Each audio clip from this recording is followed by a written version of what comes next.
In 2 months, a judge will sign off on everything. He won't have a say. My son-in-law's voice drifted through the kitchen screen door like smoke on a still September afternoon. He didn't know I was standing 10 feet away on the side of his house, my hand on the handle of the pressure washer I'd come to borrow back. He was talking about me. At 64, I had spent decades building something worth protecting, a paid-off house in Dayton, a retirement account that didn't embarrass me, and the kind of quiet life my wife Ruth and I had always planned for ourselves. Ruth passed 22 months ago. Cancer. The kind that moves fast and doesn't apologize. After she was gone, I figured the hardest chapter of my life was already written. I was wrong about that. Stay with me until the end of this. And if you've ever been underestimated by someone who should have known better, comment the city you're watching from. I want to see how far this reached. My daughter's name is Lydia. She married Pierce Dunmore 7 years ago at a ceremony at an apple orchard outside Columbus, and I walked her down the aisle with my heart so full I thought it might come apart at the seams. Pierce was in commercial real estate back then. Sharp, well-dressed, always with something ready to say.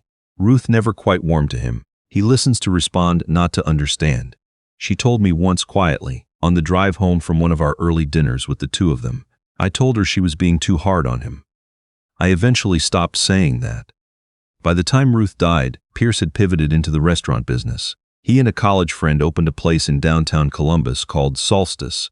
Exposed brick walls, craft cocktails, the kind of menu where an appetizer costs $16 and the entrees don't have prices printed on them, just numbers. It looked successful. Whether it actually was, I'd stopped being able to tell. Every time I asked, Pierce got vague and Lydia changed the subject. That Tuesday I drove over to pick up my pressure washer. I'd lent it to Pierce back in June for some project he mentioned, and apparently never started. I'd called ahead but nobody picked up, so I figured I'd grab it from the side yard where they usually kept equipment. Both their vehicles were in the driveway, but the front blinds were drawn. I assumed they were napping. I went around through the side gate, the one that never latches right, and found my pressure washer exactly where I expected it, next to the AC unit, still dirty from whatever job Pierce had used it for months ago. That's when I heard him. He was just inside the kitchen, maybe 12 feet from where I stood. The screen door was cracked open about 4 inches. I wasn't trying to listen. I just stopped moving. The evaluation is the key piece. Once we have a physician on record saying he's showing signs of cognitive decline, the guardianship petition is straightforward. A pause. No, 2 months, 3 at the outside. Once a judge signs off, he won't have a say in any of it. Another pause, longer this time. The house alone is assessed at $340.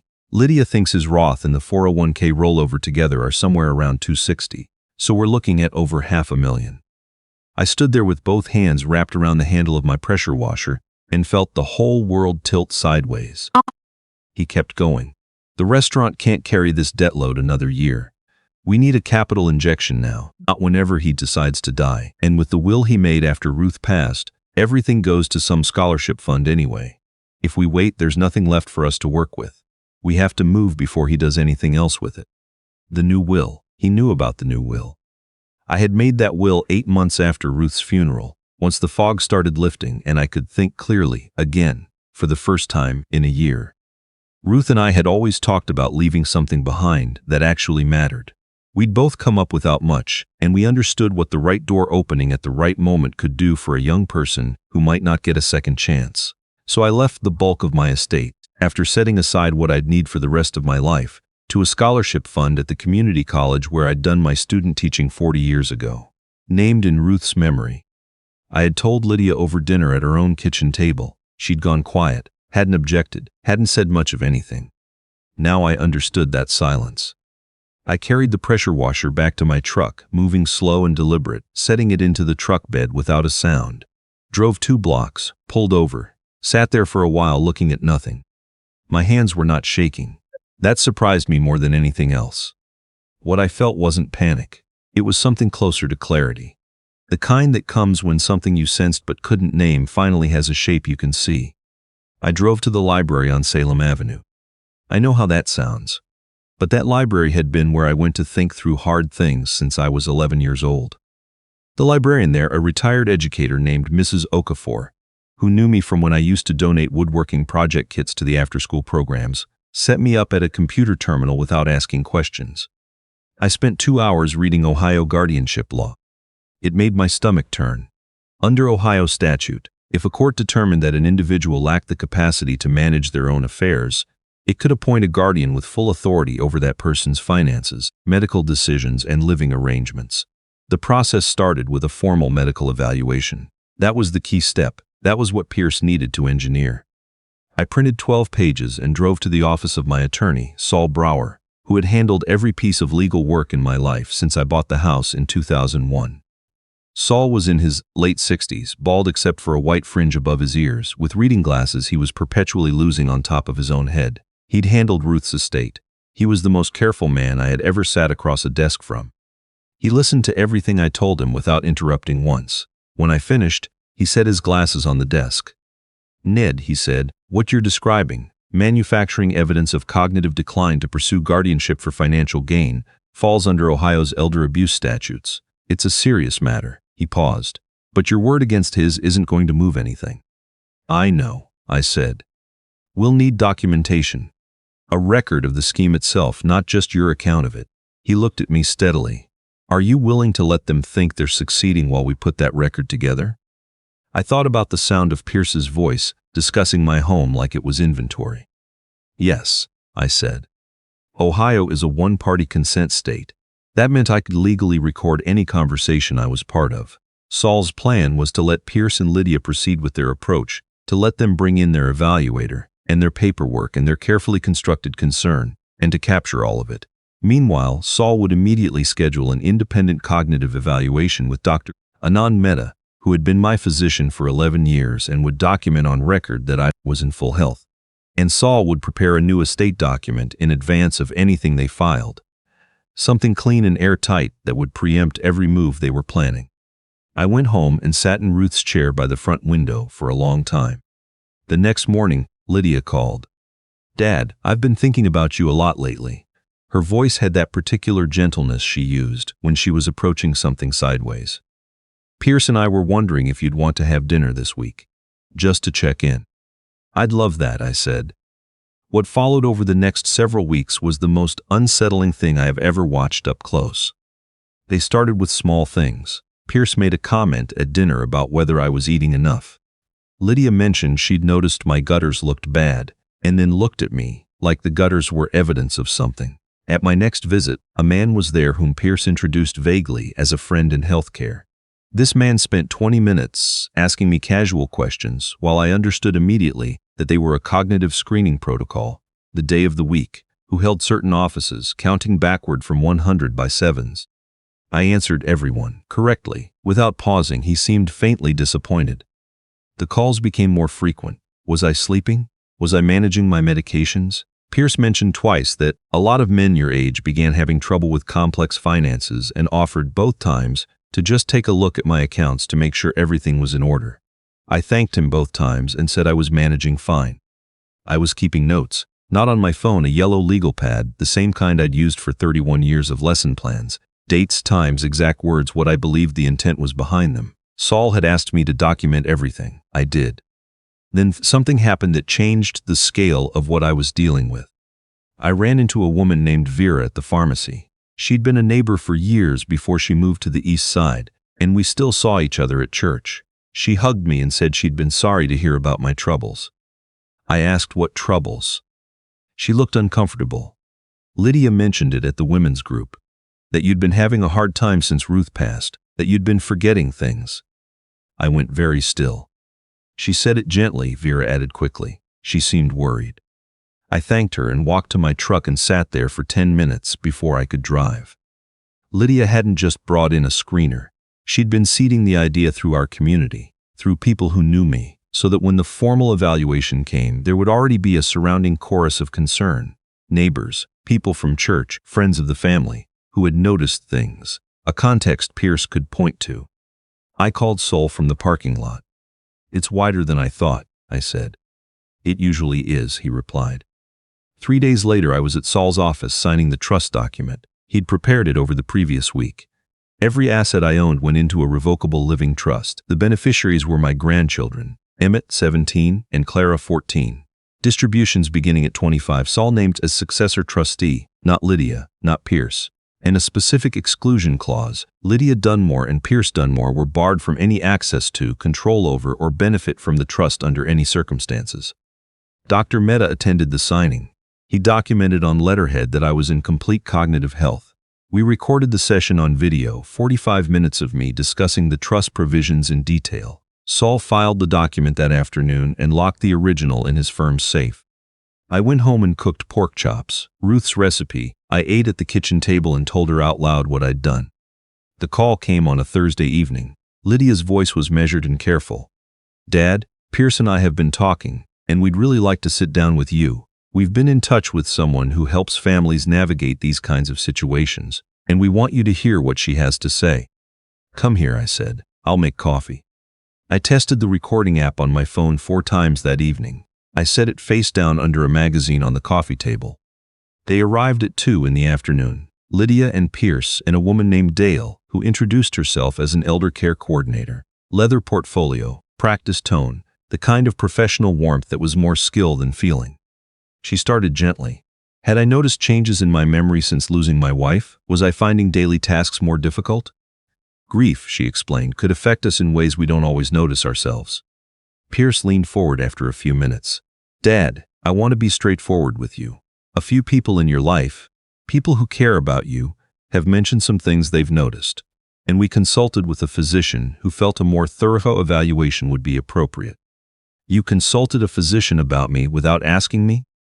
"We were worried," Lydia said, her voice caught. "Dad, you left the back burner on last month. You forgot Clara's school concert." I had not left any burner on. I had not missed Clara's concert.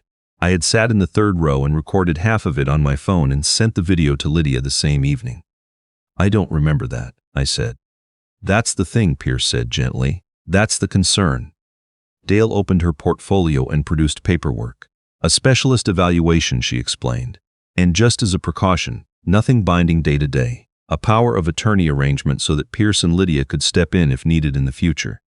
Pierce set the document on the coffee table in front of me. I picked it up. "Read both pages." It was not a precaution. It was comprehensive and unlimited power of attorney with no end date and no restrictions. "I'd like Sol to look at this before I sign anything," I said. Something shifted in Pierce's face. Almost nothing, but I caught it. "Sol does real estate, Dad. He's not really the right person for something like." "He's handled every legal matter of my adult life," I said. "I trust him." Dale and Pierce exchanged a look. Lydia was looking at her hands. "Of course," Dale said. "Take whatever time you need." After they left, I sat without moving for a while. Then I called Sol and told him it was time. We met the following Monday at his office. I arrived early. 3 chairs on one side of the conference table, 2 on the other. Sol had a small recorder on the table and a folder in front of him. Pierce came in looking the way people look when they expect to close something. Lydia was quieter. Sol shook their hands, sat down, opened his folder. "Before we discuss any documents," he said, "I need to share something. Ned has had concerns about recent conversations, and he's been documenting them. In September, he overheard a phone call at your home, Pierce." He reached over and pressed play.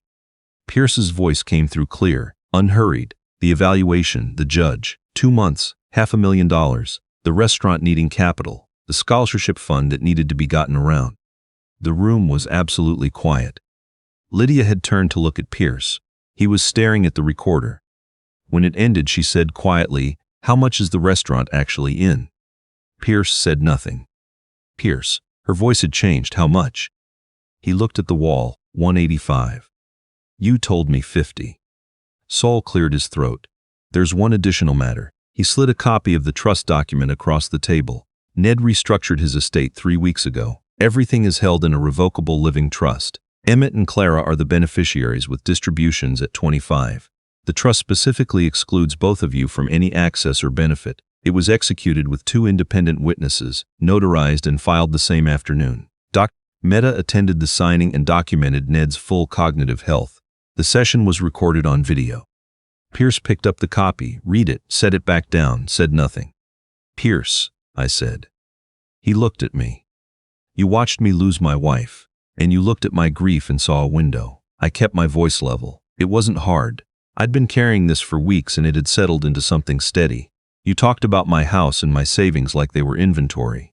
You had people in my community believing I was losing my mind. And you brought my daughter along for it. I held his eyes. I don't know what you call that, but we both know what it is. He stood up, picked up his copy of the document, walked out. We heard the outer door open and close. Lydia sat there. She did not follow him. She sat with her hands folded on the table, and then she looked up at me, and what was on her face was not defiance. It was not calculation. It was something closer to someone finally seeing a room clearly after all the lights come on. I didn't know all of it, she said. I want you to know that. I didn't know how much he owed. I didn't know what he was saying to people. She stopped. That doesn't make it right. No, I said, it doesn't. She didn't argue with that. She just nodded. Sol stepped out and gave us the room. I looked at my daughter across the conference table. 41 years old, her mother's jaw, her mother's way of going quiet when she was carrying something heavy, and I thought about how love doesn't simplify anything. It just makes the hurt cut in a different direction. I'm not going to tell you what to do about your marriage, I said. That's yours to figure out. But I need you to understand what I did and why I did it. Emmett and Clara have something that's theirs now. Whatever happens in your life, nobody can reach that.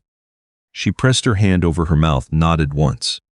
The door between you and me is not closed, I said, but it opens from your side, and it doesn't open with Pierce standing behind you. She left a few minutes later. I watched her car pull out onto the street and head east. Sol came back in and set a cup of coffee in front of me. How are you holding up? He asked. I'm not entirely sure yet, I said, which was the honest answer. I sold the house 6 weeks later, not because I needed to, because I was ready to. Ruth and I had lived there 23 years, and every room still held her somewhere in it, and I had spent 2 years trying to understand whether I was staying for me or staying because leaving felt like another loss on top of the ones I was still carrying. Selling it, I came to understand, was not the same as forgetting her. It was just the next true thing. I bought a smaller place out in Yellow Springs. 1 story, a good-sized detached garage that I turned into a workshop within the first month. My neighbor, a retired letter carrier named Bert, came over one afternoon and stood in the garage doorway watching me set up the table saw. We ended up talking for 3 hours about nothing in particular, and somehow that conversation was one of the best I'd had in 2 years. Emmett came out on a Saturday in November. He was quiet the way serious young people are quiet, not withdrawn, just deliberate about things. I let him run the belt sander, and we worked on a small bookshelf together, without saying very much, which has always been its own kind of conversation. At some point he asked, without looking up from the wood, "Do you think things are going to be okay? With Mom, I mean." "Yeah," I said, "I do." He nodded, kept sanding. "She's trying," he said. "I know she is," I said. Lydia called on a Sunday in December. I let it ring twice before I picked up. She sounded tired in the way that sometimes follows something finally being over. "Dad, I've been seeing a counselor. Not for the marriage, not for anything else. Just for me." A pause. She asked me if there was someone I'd hurt that I wanted to make right. "You were the first person I thought of." Outside the window, snow from the night before had settled clean across the whole backyard.